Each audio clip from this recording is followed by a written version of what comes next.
Ahojte priatelia. Mnohí ste sa ma pýtali, ako to vyzerá na takých obecných zastupiteľstvách alebo zhromaždeniach s investorom veterných parkov.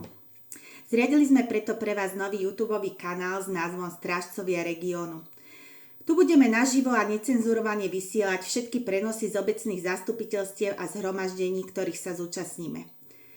Keďže zámery veterných parkov rastú ako huby po daždi, bude to isto dobrá pomôcka aj pre obyvateľov rôznych iných regiónov, ktorí sa zrazu z jedného dňa na druhý dozvedia o zámere výstavby veterného parku v ich obci.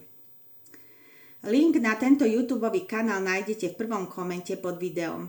Prosíme vás o odber a like, aby ste sa včas dozvedeli o našich vysielaniach, a prosíme vás aj o zdieľanie, aby sa o tomto dozvedelo čo najviac ľudí.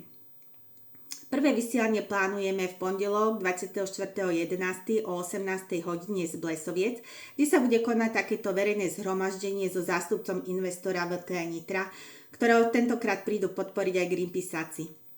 A samozrejme budeme tam aj my, ktorí nechceme veterné elektrárne v regióne.